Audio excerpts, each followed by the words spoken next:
All right, hey you guys, welcome to book review number 79, I believe.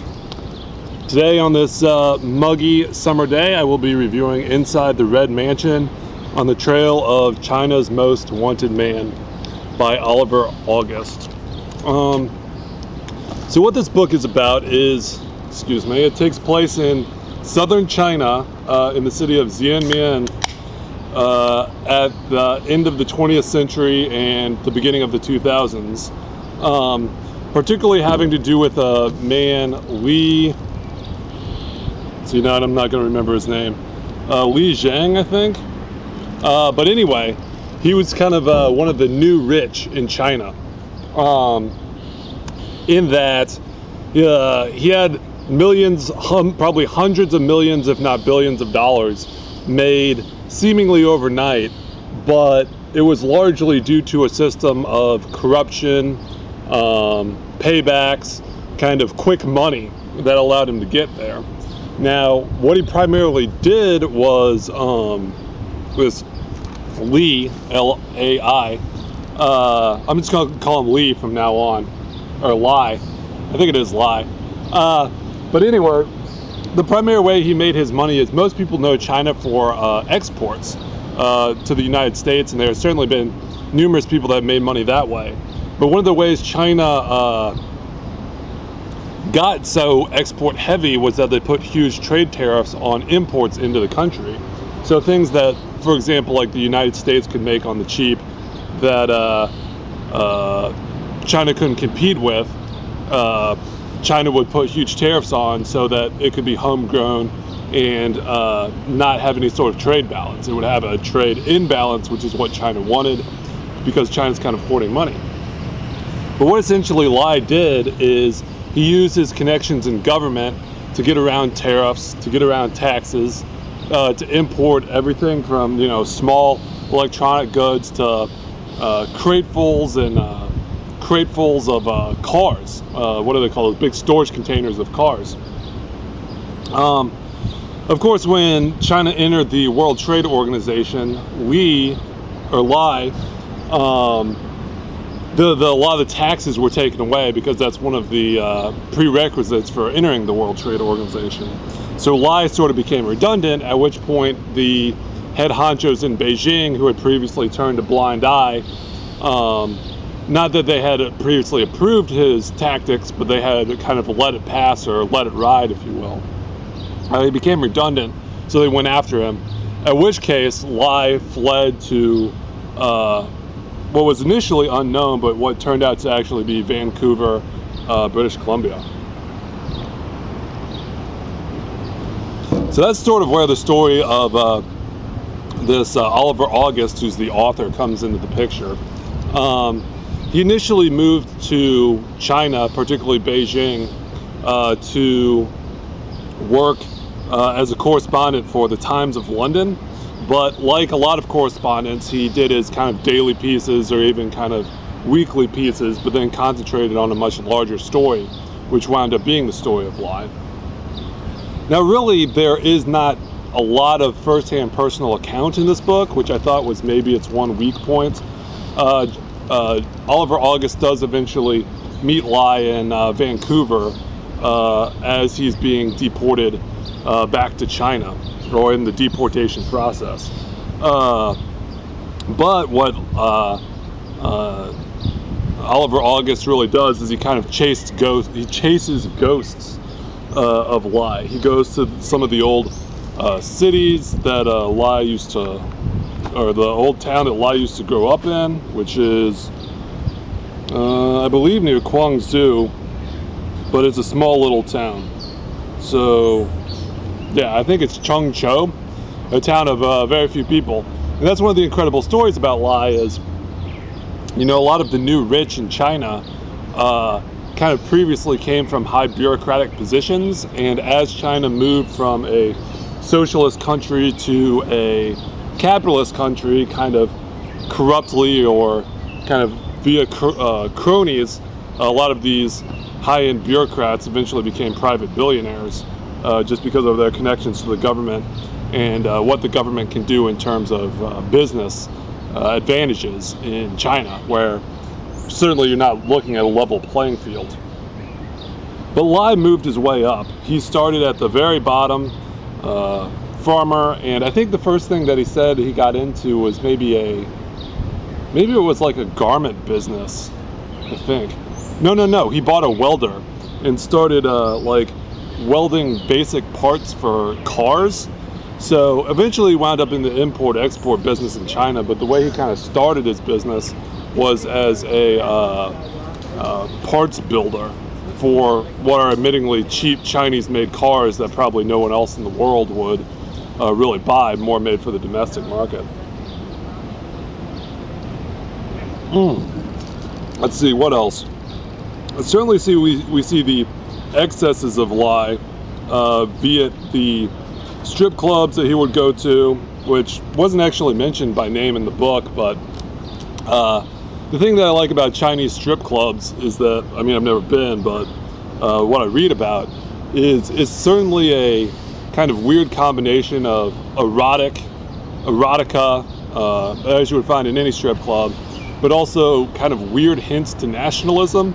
I think one of the most striking moments in the book was when on National Day, I think it was August 1st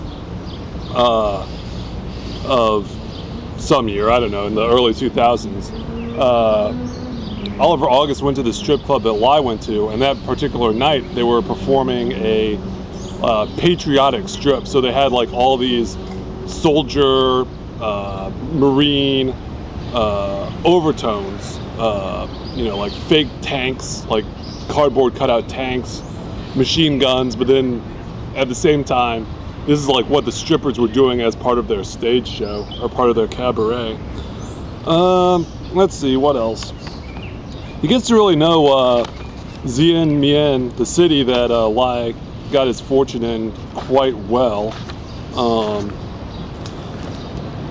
Yeah, like for example, another excess is Lai built himself a complete replica of the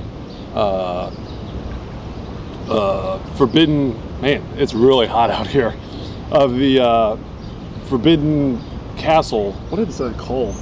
The Forbidden Kingdom, the Forbidden Palace in Beijing. He had a complete replica made for himself in Xianmian that he would use for like filming, because he wanted to eventually get into the film industry after he had accrued all this capital from, I guess, more basic business ventures. Let's see. They talk about the golf course that they went to and how just insane golf has become in China recently. About how in like 1980 or whatever, shortly after Mao Zedong had died and China began its opening, that there were 3 golf courses in all of China, and now there's over 1,700 or something like that golf courses across China.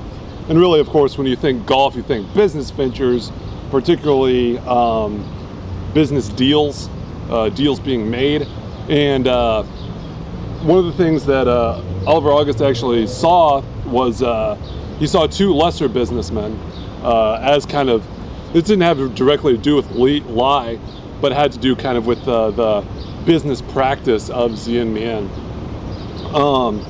He saw 2 businessmen that were settling a dispute because they both thought they had property over the same, or rights for a certain piece of property, and they didn't really have a way of settling it. So the way they settled it is they did a 9-hole golf course at night, which was also strange because the course was completely lit. They played from like midnight to like 6 a.m., which is a really weird time to play golf on this lit golf course, to settle like $100,000 property dispute or whatever. And eventually what wound up happening is they made a bunch of side bets, and the guy that won was way down in the side bets, but was able to forgive all those side bets if he gave the property to the other person, which I thought was fast and loose business methods, I guess. Let's see what else. I should go to the chapters here. or the chapters. Talks about obviously The Fugitive. I mentioned the strip club.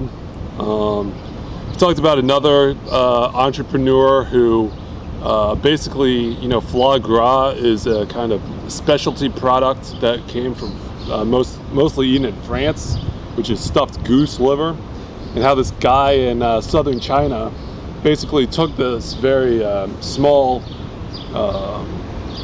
micro technique on these small farms, the very localized artisan type farms in France when he was visiting, took it to South China, I think in Guangdong, like far south Guangdong, like close to the Vietnam border, and made millions and millions of dollars by essentially mass producing foie gras, and is now the largest foie gras producer in the entire world, which I thought was pretty interesting.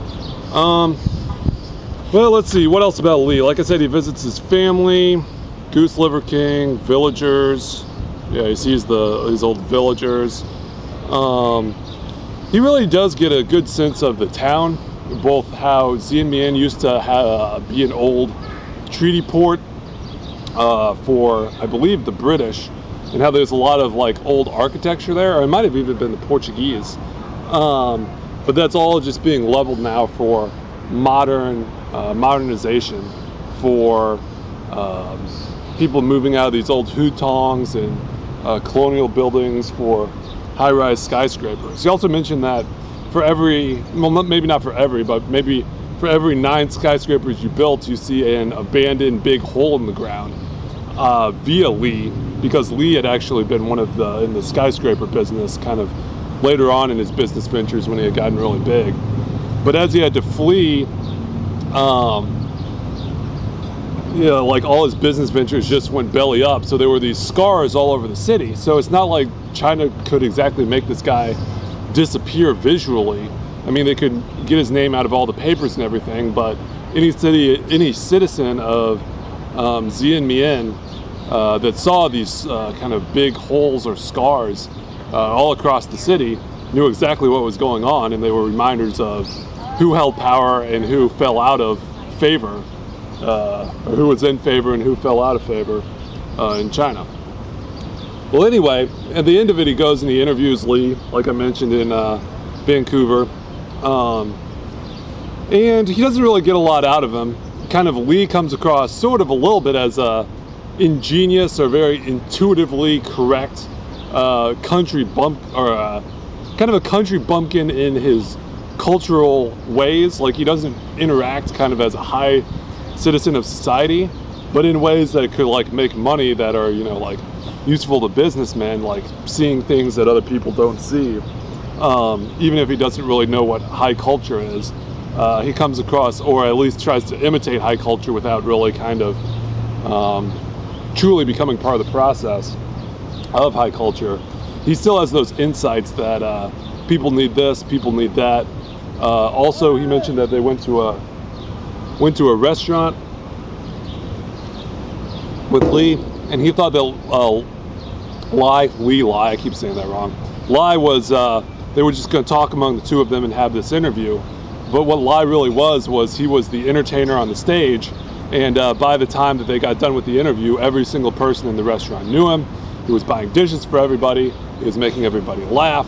Just kind of that person that has that ephemeral attraction that's just magnetic and makes you a lot of money, particularly in a place like China that kind of plays loose and fast with his money. Those kind of charming characters really can enrich themselves. Well, anyway, I think that's all I'm going to say for this book. It was very good. I'm sure I'm going to miss some stuff, but that happens. Let's see. Villagers, bandits, fugitives, night traders, vice ministers. Yeah, he was very much in. One of the embarrassments, as I mentioned, for Beijing was how much in the pocket of the government he was. Now, it was rumored that he had connections up to the 4th highest person in the Chinese hierarchy of bureaucracy. He also had the governor and vice governor of Xianmian on his side. he really had the hooks in pretty deep. Matter of fact, the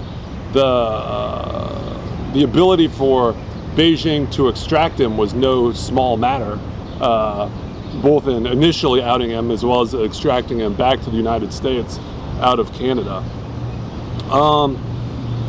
Yeah, so anyway, I don't know what to say. This is running long, so it was a good book. Anyway, check it out. Oliver August, Inside the Red Mansion on the Trail of China's Most Wanted Man. All right, see you guys later. I'm sure there'll be some more of these book reviews at some point, so peace.